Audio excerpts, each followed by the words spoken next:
Wagombea viti mbalimbali kuwa wanaoegemea chama hicho kwa uchaguzi utaendeshwa kwa njia ya wazi, huru na haki, akisema kuwa chama hicho hakina nia ya kupendelea wanasiasa fulani. Kufuatia uchaguzi wa mchujo wa chama cha ODM unaopaniwa kufanyiwa hapo kesho kaunti ya Kisumu, kamishna ambaye pia ni mwanachama wa bodi ya usimamizi Mchujo amesema kuwa anawahakikishia wagombea viti mbalimbali kwa uchaguzi utakuwa huru na wa haki.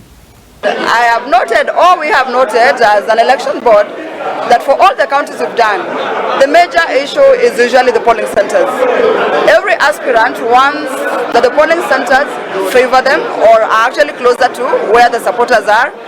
But what we've done as an elections board is to make sure that the polling centers we are using are fairly distributed across the wards and across the constituencies to favor everyone. We cannot disadvantage any particular aspirant when we can actually provide a credible process. We merge polling stations into polling centers because as a party we may not have the kind of resources IBC has, so that we cannot have only 700 people voting in a polling station. So we've merged polling stations that are closer to each other into a polling center. Hata hivyo amesema kufuatia changamoto ambazo zimeshuhudiwa hapo awali za upigaji kura kupitia njia ya kidijitali, sasa mitambo imeboreshwa kuepukana na visa vya wizi wa kura. That our gadgets leave the tallying center or where they are deployed from to the polling centers without passwords.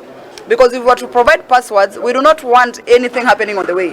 So our PO must get to the polling center first, where we'll be able to verify that the gadget is at the actual polling center where it's designated. Once they are there, then we send a password.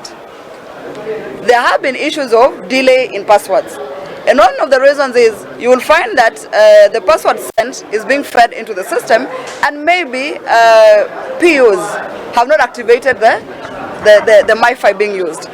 But we've been taking care of that because those are lessons learned from other counties, and we have tried so much to make sure that the people we are deploying as POs are tech savvy, or at least understand how to operate a tablet like a smartphone. Kwa upande wake Boniface Akacha ambaye ni mwanaharakati hali kadhalika mwangalizi wa uchaguzi amewarai vijana kudumisha amani kwa kuepukana na visa vya vurugu vinavyodhaminiwa na wanasiasa, akisema kuwa ndio huchangia pakubwa visa vya utovu wa usalama, akielekeza wito kwa vyama kuweka mikakati maalum ya kuendesha uchaguzi huru na wa haki. So this time round we will be monitoring various issues that includes police misconduct. We know that there are some politicians who've always been using the police to intimidate their political opponents. We'll also be monitoring politicians who will be inciting residents and trying to bribe voters so as to win their elections. We know that Kisumu has always been marked as a violence hotspot in the country, and we want to make sure that this time round anybody who will be engaging in violence or incitement is also put to task to pay for the consequences of their actions.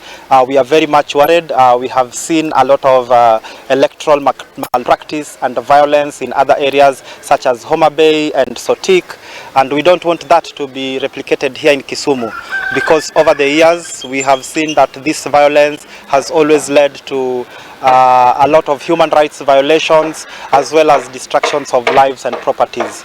So I just want to urge fellow young people that this time round they should not agree to be either bribed or to use criminal means to support their candidates. Daniel Dembede, LookUPTV, kaunti ya Kisumu. Na taarifa hiyo kutoka kaunti ya Kisumu inatutamatishia